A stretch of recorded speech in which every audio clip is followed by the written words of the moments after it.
What's up, it's Cody, welcome back to the channel. Now today, I'm going to be watching an interview where Elton John shares the best advice that he ever got. Now, I think this is going to be a really valuable video. Elton John clearly is one of the biggest artists of the past several decades, so I think he's going to have some really insightful information for us here. Now, if you do find a video like this helpful, be sure to give it a thumbs up, hit that like button down below. It really helps out me and my channel so much. And if you want to stay up to date with more music-related videos just like this, don't forget to subscribe so that you don't miss out. But without any further ado, let's jump right into it.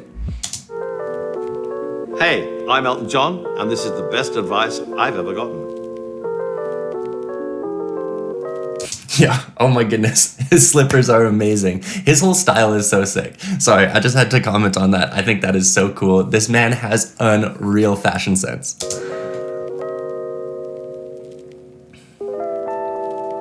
The best advice I was given was from my agent in America, Howard Rose.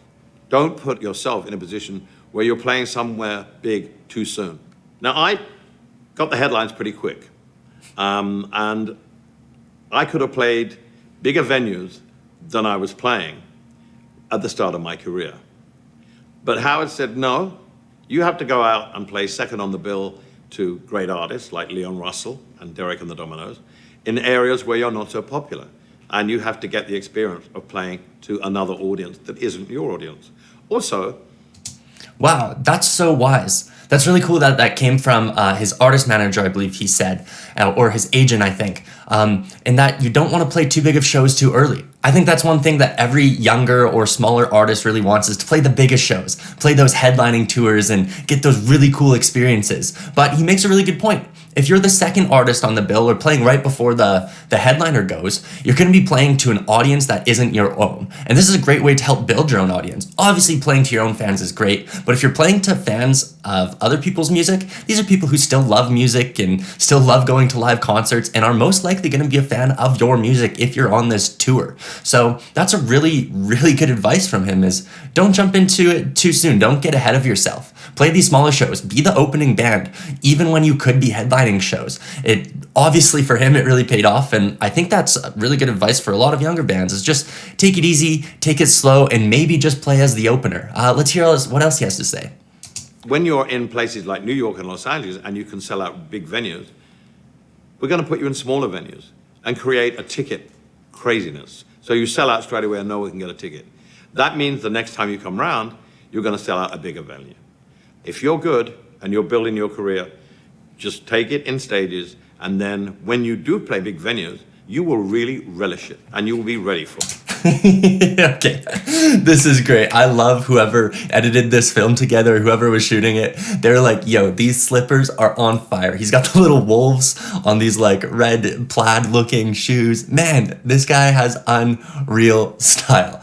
Anyways, jumping into what he said once again about not playing the biggest shows or the biggest venues that you could. This is a really great point. What he's talking about here is supply and demand. Obviously, the demand for his concerts are really high, but if there's a ticket shortage, he's gonna sell out right away. It might be like the first day sellout or first week of tickets going on sale, he sells out. And so that the next time when he comes through, people are like, oh no, I gotta get my tickets right away for Elton John. So they go out and they buy more tickets even sooner, and it kind of creates a shortage in the market. This is a really cool idea and such an interesting way of thinking about playing shows. Is let's not get the biggest venue that we can and get as many people in there as we can. Instead, let's limit it. Let's only have a select few amount of people be able to come through.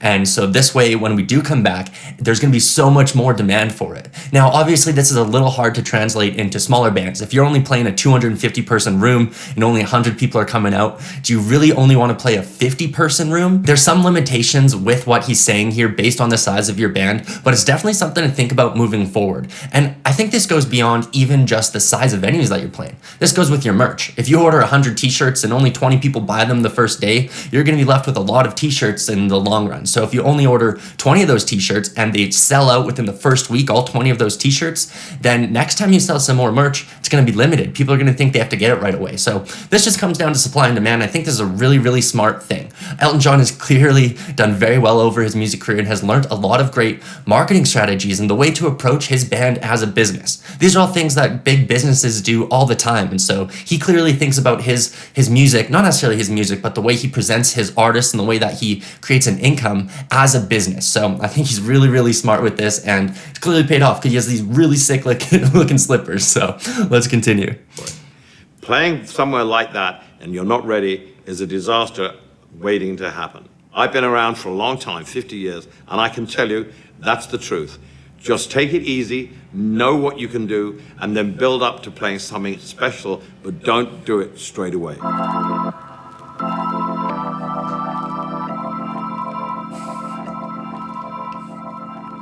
Wow. Unreal. What a smart man. I think that's so wise from him. You can tell that he has a lot of experience and a lot of time to really, I mean, he's gone through all this stuff, and I'm sure he's done some things a little bit too soon. If you have what it takes and you have the music and you're growing, you'll get to these spots over time. There's no reason to get ahead of yourself and end up failing because of it. Take it easy, take it slow, and while you do want to grow and you want to grow to playing these massive shows and playing Madison Square Garden and selling it out back-to-back nights or something crazy like that, there's rungs to every ladder and there's steps that you need to take to growing in the music industry. So I think his advice is bang on. Basically just making sure that you don't get ahead of yourself. But I want to know, what did you think about his advice? Do you agree with it? Do you disagree? Personally, I think this is great advice, and something that is really refreshing to hear is that you just got to take it one step at a time and not get too ahead of yourself. But drop a comment down below. I want to know your thoughts of exactly what he said and if you agree or disagree with him. And like I said, if you do find a video like this helpful, be sure to hit that thumbs up button, give me a like down below. It really helps out this video and gets it seen by many more people. And if you want to stay up to date with more music related content, feel free to subscribe so that you don't miss out. Thank you so much for watching. Have a good one.